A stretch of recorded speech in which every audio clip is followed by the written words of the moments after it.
یہ لاہور میں جو ان کی آمد ہوئی، یہ بلا شبہ خوف کا بت انہوں نے توڑا، لوگوں کو حوصلہ دیا لاہور کے اندر، بلکہ پنجاب کے اندر جو ایکٹیویٹی ہے آئی ایس ایف کے ساتھ ملے ہیں، آئی ایل ایف کے وکلاء کے ساتھ، خاص طور پر جس طرح لاہور ہائی کورٹ میں جو تقریب میں شاندار استقبال و قابل دید تھا، یہاں صنم جاوید کی فیملی ساری جیل میں اس کا خاوند پہنچا ہوا تھا، بھائی اسے کوئی نہیں روکتا، ساری پولیس اس کے گھر کے باہر، یہاں پہ ٹکٹ ہولڈرز بھی ان سے ملاقاتیں ہوئیں، سہیل آفریدی کی، بڑا جوش و خروش تھا، اعتماد تھا۔ اور دیکھیں اب بڑی اہم خبریں بھی تحریک انصاف کے حوالے سے آئی، میں ان کی تفصیل میں نہیں جاؤں گا، صرف اتنا بتاؤں کہ نوجوانوں کو متحرک کرنے کے لیے بڑا ہی منفرد پلان، آئی ایس ایف کے ذریعے جو رضاکار مہم پورے پاکستان کے نوجوانوں کو رجسٹرڈ کرنا، اکٹھا کرنا، لانا، تاکہ یہ پوری ایک بہت بڑی فورس عمران خان کی رہائی کے لیے اکٹھی ہو۔ یہ اگلے 7-8 دنوں میں آپ کو نظر آ جائے گا، ایگزیکیوٹ ہوئے، عمل درآمد ہوا، بہت بڑا پلان ہے اگر ان کا چل گیا۔ اب اس میں اسٹیبلشمنٹ خود ان کے پاس آئے گی گھٹنے ٹیکنے کے لیے، یقین کریں، میں اس کی زیادہ تفصیل میں نہیں جاتا کہ وہ ابھی ظاہر تازہ ترین بات ہے، اور یہ کوئی ہوائی منصوبہ نہیں ہے، بڑا شاندار منصوبہ ہے، منگل کے دن سے اس سے باقاعدہ کام بھی شروع ہو جائے گا، لیکن ابھی اس میں نے تیزی لانی ہوگی، جلد کرنا ہوگا۔ پاکستان کی عوام بے صبری سے خان کا انتظار کر رہی ہے، اور ان کے پاس اعتماد ہے، دیکھیں اس اعتماد کا اظہار انہوں نے کیا، سہیل آفریدی نے کہا، انہیں پتہ ہے کہ یہ جنگ جیتے ہوئے ہیں، چاہے وہ بیانیے کی جنگ ہو، چاہے گراؤنڈ پر لوگوں کی جنگ ہو، چاہے عمران خان کے اڈیالہ جیل میں قربانی ہو، تحریک انصاف اس وقت یہ تمام محاذ جیتی ہوئی ہے، یہ یاد رکھیں، یہ طاقت بالکل کھوکھلی ہے۔ وہ آپ سنتے ہیں نا گرتی دیواروں کو، دیواریں واقعی اتنی خستہ اور کمزور ہیں کہ انہیں ایک دھکا چاہیے صرف۔ میں آپ کو خود بتاتا ہوں، تفصیل آپ فیصلہ کریں کہ زبردستی کی طاقت کہاں ہے۔ ابھی دیکھیں بنگلہ دیش میں 17 سال کے بعد خالدہ ضیاء کا بیٹا ہے، ذرا دیکھیں 50 لاکھ لوگ اس کے استقبال کریں، تو سیاسی جماعتیں تو ختم نہیں ہو سکتی، نہ رہنما ختم ہو سکتے ہیں جب تک عوام میں نظریہ، اور عمران خان کا نظریہ تو اس وقت قوم کی رگوں میں دوڑ رہا ہے۔ سہیل آفریدی جس طرح نکل کر دکھا رہا ہے، یہ اس بات کی علامت ہے، اور یہ وہ اعتماد ہے جس پہ اس نے مریم نواز کو یہ جو چیلنج دیا، صبح 10:30 بجے اس نے کہا جلسے کی اجازت دیں، کل 6:30 بجے مینار پاکستان پر عوام دیکھیں، اور پھر آپ کو میں کے پی میں خیبر پختونخوا میں 1 ہفتے کا ٹائم دیتا ہوں، وہاں جا کے لوگوں کو اکٹھا کریں۔ یہ ایک چیلنج ثبوت ہے، وہ کہہ رہا ہے پنجاب کی لوگ عوام نے مجھے عزت احترام دیا، نہیں بھولوں گا، لیکن جو آپ لوگوں نے سلوک کیا وہ بھی نہیں بھولوں گا۔ پھر بھی آپ آئیں، آپ کو دکھائیں عہدوں کی، شخصیات کی، لوگوں کی عزت احترام کیسے کرتے ہیں، مہمانداری کیسے کرتے ہیں، آئیں کے پی آپ کو سکھائیں۔ حکومت پنجاب کو تو خوش ہونا چاہیے اس بات پہ، لیکن عثمان بخاری غصہ کر گئی، وہ کہتے ہیں جی بڑی زبان ایسی استعمال کی کہ ہم تو مہمان سمجھ رہے تھے، پروٹوکول دے۔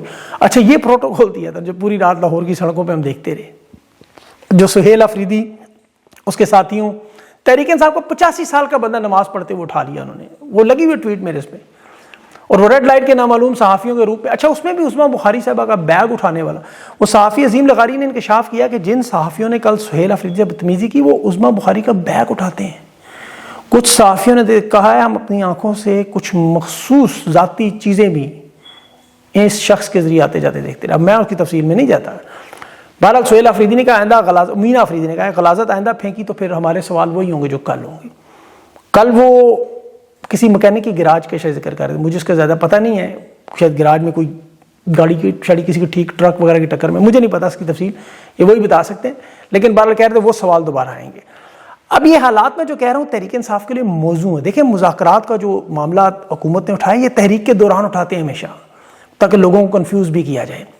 مذاکرات میں جو 10 کنڈیشنز ابھی آ رہی ہیں، جس میں ایک تو جنوبی افریقہ کی طرح کمیشن بنانا، تمام سیاسی قیدیوں کی رہائی کرنا، ٹیکنوکریٹس حکومت بنانا، سیاسی سرگرمیوں پر سال کی پابندی، معاشی ڈھانچے کے لیے اخراجات کم کریں، کرپشن کم کریں، بلدیاتی انتخابات کروائیں، الیکشن کمشنر نیا بنائیں، صاف الیکشن کروا کے منتخب حکومت کو دے دیں اور ساری حکومت اور فوج بیرکوں میں چلے۔ بڑا خوبصورت منصوبہ ہے، کاغذ میں بڑا اچھا لگتا ہے، لیکن یہ کروانا اس نظام کا خاتمہ ہے۔ اس نظام کا خاتمہ اب ہونا تو لازمی ہے، چاہے وہ اس طریقے سے ہو یا دوسرے طریقے سے ہو۔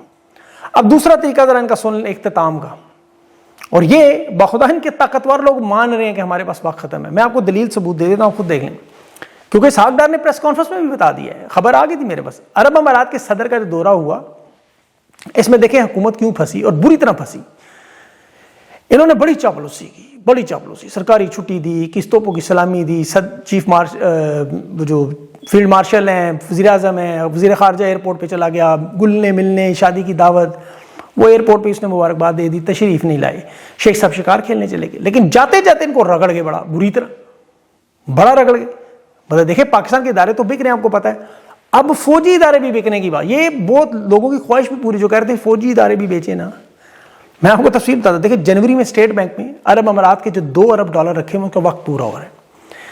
اب یہ منت اللہ کر رہے ہیں کہ یہ واپس نہ لے کے جائیں، کچھ اور وقت دے دیں. ماضی میں عرب امارات سے یہ پیسے عمران خان نے لایا تھا اور بغیر کسی شرط کے. اس کے بعد یہ رول اوور بھی عمران خان نے کروایا، اس کے بعد انہوں نے بھی کروائے. اب وہ پہلے زبانی کلامی باتوں پہ مان لیتے تھے، اب چونکہ عدم استحکام، دیوالیہ ہونے، انارکی، خانہ جنگی کا خطرہ اس حد تک بڑھ گیا ہے کہ وہ اب ان کی بات تسلیم کرنے سے انکار کر رہے ہیں. وہ کہتے ہیں سیکورٹی دیں، سیکورٹی، ضمانت کے بغیر. وہ کہہ رہے ہیں ہم، اور مانگ بھی کہہ رہے ہیں کمرشل ادارہ نہیں، کوئی اسٹیل مل نہیں، کوئی بینک نہیں. پیسے تو ان کے پاس بیچنے کو کچھ راہ نہیں ہے، وہ کچھ اور بھی مانگ سکتے تھے. کچھ چیزیں تو خیر اب ان کی بہت ہی پرانی ہو گئی ہیں، سرجریاں کروانے کے بعد بھی. میرا اپنے اداروں کی سرجریاں کروانے کو، ادارے اتنے سک یونٹ بن چکے ہیں، جتنی مرضی سرجری کریں وہ نہیں اب کام کے. لیکن انہوں نے مانگا کیا؟ فوجی فاؤنڈیشن. کہا فوجی فاؤنڈیشن کے شیئر دیں. ڈیفالٹ ہوا، رقم واپس نہ آئی تو پھر فوجی فاؤنڈیشن عرب امارات کے پاس چلا جائے گا. یہ معاشی بدحالی کی سب سے بڑی مثال ہے کہ اعتماد کے لیے ایک برادر ملک جس کے لیے انہوں نے کیا کچھ نہیں کیا، اعتماد نہیں کرتے. وہ کہتے ہیں رول اوور کریں گے، آپ پھر IMF کے پاس جاتے ہیں.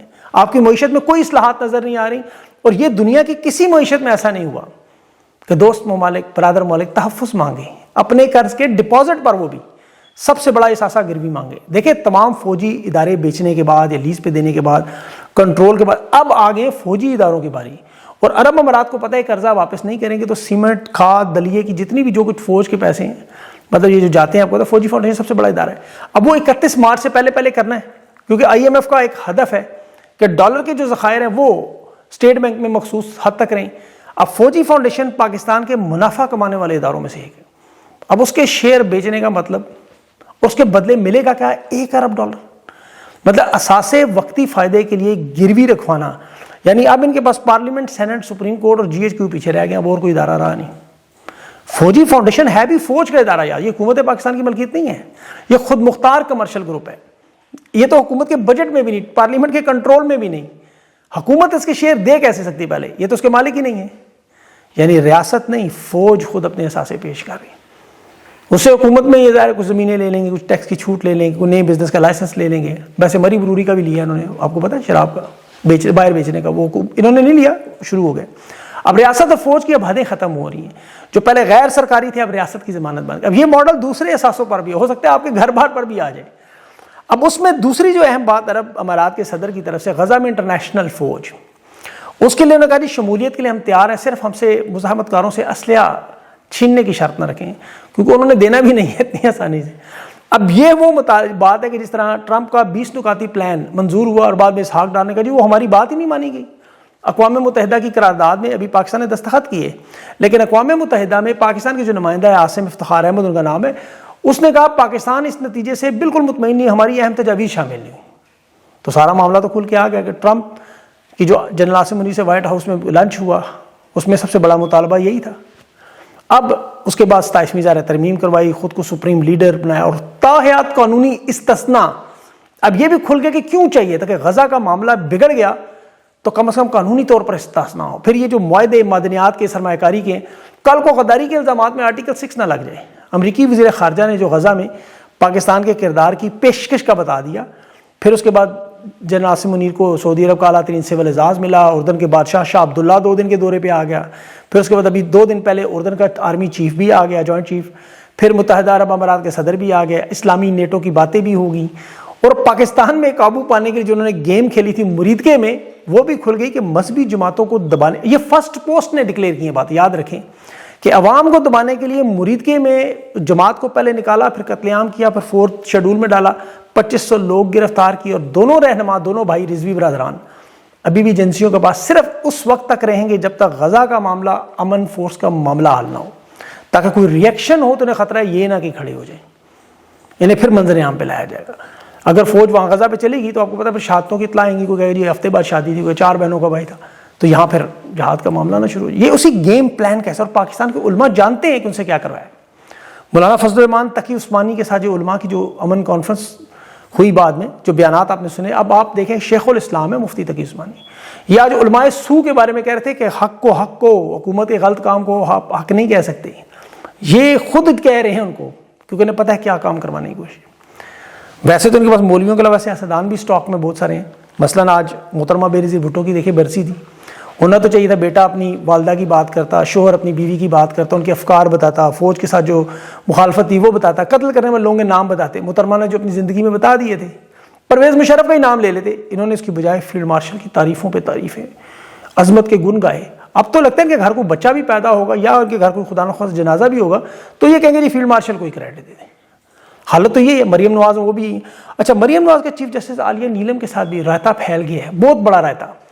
وہ گالی گلوچ بریگیڈ کو میدان میں اتارا گیا۔ وہ ایک احسن بھون صاحب جو وزیر قانون اعظم جی طارق کے بڑے قریبی ساتھی اور 26ویں 27ویں ترمیم کے اپنے خالق سمجھ لیں، عدالتوں کا پورا نظام مینیج کرنے والے وہ بڑے اہم، انہیں وہ رگڑا لا کے علمان الحفیظ، وہ ایک وہ بندہ ہے اس کی سر پہ بال نہیں ہے، گندی زبان ہے، پتہ نہیں نام اس کا ذہن میں نہیں، احسن بھون کو وہ کہہ رہا ہے یہ 2 ٹکے کا حفصہ آباد کا، اس کی حیثیت کیا؟ پھر جو اگلی اس نے باتیں کی وہ میں اب سینسر کر دیتا ہوں جس طرح طلال چودھری نے اپنی کچھ باتیں سینسر کی، وہ خاتون اینکر پوچھ رہی تھی کہ وہ تنظیم سازی والا کیا معاملہ تھا، تفصیل بتائیں، تو جناب طلال چودھری صاحب بولے کہ وہ میرا ذاتی معاملہ ہے، اللہ کا حکم ہے پردے رکھنے کا تو ہمیں اس پہ بات نہیں کرنی چاہیے۔